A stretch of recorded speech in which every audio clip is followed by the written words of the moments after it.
Hi, it's Alice in Greenhouse. I'm so excited to share this lesson with you all today. The clay cupcake. Oh my gosh, it's so cute. I did these with my 3rd, 4th, and 5th grade students this year at my school, and we all agreed this was our favorite project of the whole year. So I'm going to share how to make this with you. Let's talk about what supplies you'll need to make the clay cupcake. You're going to need clay. I use a low fire white clay. You're going to need some silicone cupcake liners. I ordered these off Amazon, and a popsicle stick.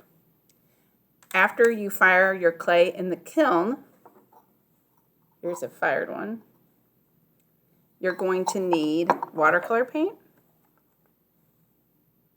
You're going to need acrylic gloss medium to make it shiny. And I ordered, this is the best part, these are plastic sprinkles. I also got these off Amazon. And Gorilla Glue to get it to attach. All right, I'm going to swap you over to my overhead camera so you can watch me make the clay cupcake. Okay, so we have 2 chunks of clay. This is about half a pound of clay. Step 1 is to have the students make a ball or a sphere with their clay. We're going to actually turn this into a pinch pot, and we're going to use the cupcake liner to add the texture on the outside of the pinch pot. So step 1 is to make a sphere. I always tell the kids, do not overwork the clay.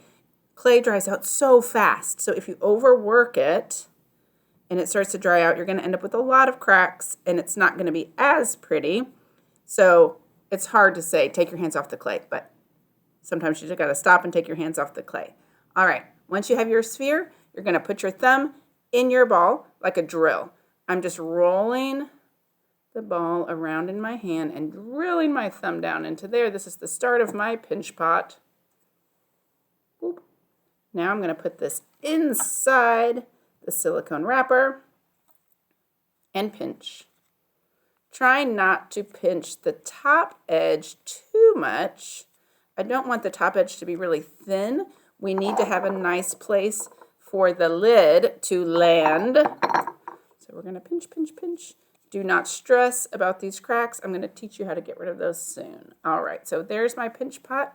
Before I take this silicone wrapper off, I want to tap the bottom of this on the table so that I have a nice flat bottom of my pinch pot.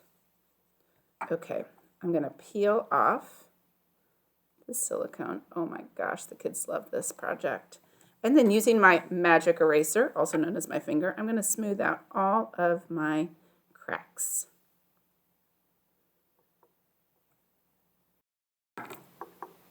Okay, I am super happy with how this looks. I'm going to set this to the side. Don't touch it too much. And I'm going to start working on the lid.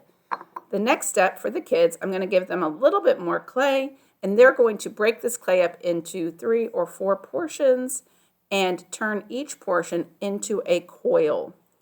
Using my hands, I'm going to start rolling my coil off the table, and then I'm going to roll my coil on the table, making sure I move my hands across the coil and not just rolling in one spot. I'm going to make several coils. The length doesn't matter so much, but you want this to be a little bit bigger around than a pencil. So I'm going to make a few more coils.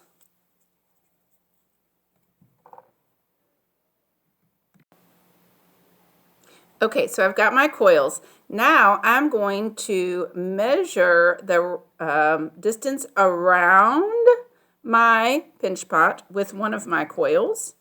I'm going to lay this on here. I don't want to attach this. I just want to lightly press it on there. Okay, that's my distance, and that starts me out as my first ring of my lid. Then I'm going to just come inside each coil, resting gently inside the one before it, around like a snake. Loop it all the way up.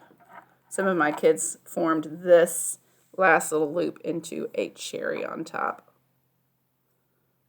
Okay, now this next step is super important, and this is when you need the popsicle stick. I'm going to flip this over. See how cute that looks? I'm going to flip this over and smooth all of this out. If you don't take the time to smooth all this together, you haven't actually attached your coils. And when you fire this in the kiln, it's going to fall apart. So I'm going to smooth, smooth, smooth all around until all this is super smooth. This part was a little bit hard for the kids, but I just kept sending them back and say, nope, smooth it more, smooth it more, smooth it more. Keep going, don't stop, until they finally had everything totally smoothed out. Okay, so I have my clay cupcake finished. The inside of my lid is smoothed out. My outside's ready to go. We will label the inside using a dowel or like a pencil with the kid's name, and then also the bottom with the kid's name.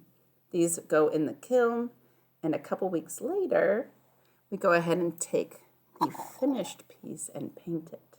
We painted with watercolor paints and the acrylic gloss. After you watercolor, it makes it super shiny. Then the last step, which is the most satisfying, is Gorilla Glue and sprinkles. I love this part. It really makes this look finished. I tested lots of different glue types. Elmer's glue did not work. Hot glue did not work. I even tried like a clear gloss polyurethane. That didn't work. But the Gorilla Glue sticks these sprinkles on like a champ. I did this part for the kids because I was a little bit worried that they would, go crazy with the Gorilla Glue. And I just squeeze it on there. Here it comes. Squeeze, squeeze, squeeze. And then the most fabulous part is putting the sprinkles on top. It takes about 24 hours for this to totally dry, and then they're ready to go home.